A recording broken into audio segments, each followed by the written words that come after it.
by 2011 to have for the first time a single regulator of all heavy vehicles and single standards across the country for heavy vehicles, which is a major issue about how we take forward productivity. And thirdly, a decision to move to a single national rail regulatory system going forward. And there's a fair bit of work to be done on this front, but again, trying to move away from our current system where we have 6 rail regulators in this country. We actually have twice as many rail regulators as we have interstate rail operators, which is an important reform agenda. If you think that Europe has managed to have a single national rail regulator for 23 countries, and we as a country are yet to get that in this country where we've been around for quite a while. Moving to a national single rail regulatory system, again, trying to remove some of the costs to business, getting standardisation and trying to remove some of the impediments to cross-border and intrastate and interstate trade. The Productivity Commission estimates that those 3 initiatives alone have the potential to add $2.4 billion to GDP just through those regulatory reforms. But again, long processes to go through, a lot of vested interest to deal with, but important reforms if we as a nation are going to start looking at a single national market. And finally, on the COAG front, an area which I think it hasn't been as well reported, but I think is important, and it's been one of the reforms that's come out of the thinking around the GFC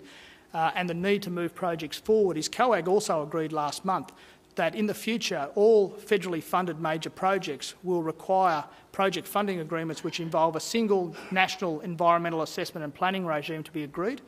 and that they would be overseen by Coordinator Generals in the jurisdictions.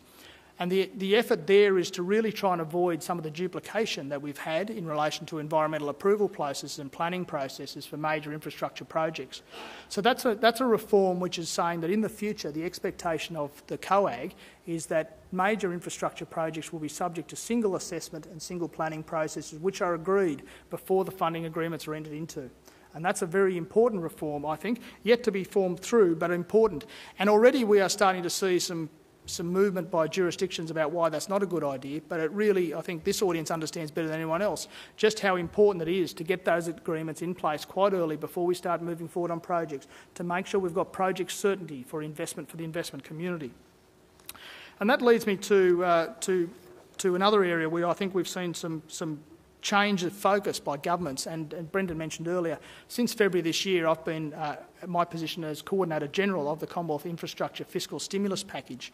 and the Prime Minister described me when he, somewhat to my surprise, gave me this role, was that I'm there to crack heads and beat skulls to make sure projects happen. I haven't had to do that so far, because we've actually established a very good governance arrangement around the delivery of the fiscal stimulus package. There are Coordinator Generals in each of the jurisdictions, and it was mentioned earlier Bob Leese here in New South Wales, who's been excellent to work with Paul Gilbertson and others in New South Wales.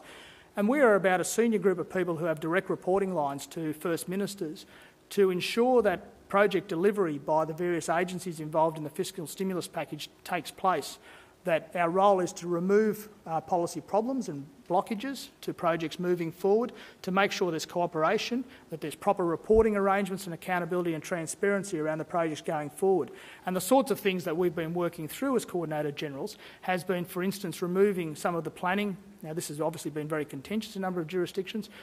taking out some of the education and housing projects from the normal planning approval processes in light of the urgency. We've also, at the Commonwealth level, removed Commonwealth OH&S requirements in relation to a number of project proposals in terms of requiring accreditation by certain builders and the like, to try and ensure we maximise the pool of builders and contractors who are able to undertake projects. So we've removed some of those policy and regulatory impediments to the fast movement of these projects. And that's been very successful in the sense that through the cooperation of the Coordinator Generals, who've worked very well with me over the last few months, we've already got 5 months into the project, some $19 billion of the fiscal stimulus infrastructure package is actually committed and paid. And of the 35,000 projects which are due to be up and running, due to be started by Christmas this year, some 14,000 are now commenced. So contracts have either been entered into and all building work has actually commenced on 14,000 of those building projects across schools, social housing and the like. But it's not just been about getting the projects moving. As I mentioned earlier, all of that mechanism has also been important in terms of dealing with some of the regulatory issues. And importantly also, the timeframes that have been placed on jurisdictions have also led a number of jurisdictions to quite differently manage their procurement and contracting processes. And if you look at, and I guess the speaker before talked about New South Wales moving to delivering effectively something of the order of 5,000 school projects through 7 managing contractors who are each given a region of the state and are basically given total responsibility for delivering that, not the traditional New South Wales approach of procurement through their commerce or education departments. Victoria has moved to a model of using contractors and project managers. South Australia has come up with a very innovative way to engage builders and essentially has case managed projects to a builder based on their capabilities. And so jurisdictions have taken quite different approaches to keep these projects moving quite quickly. And in the process, I think there's been a lot of learning done in a number of jurisdictions about how this should apply going forward in relation to how they handle both planning and approval processes, but just as importantly, how they shape future contracting and procurement. So I think there will be some lasting lessons, I would hope, coming out of this fiscal stimulus rollout, which I would hope would both lead to both improved processes by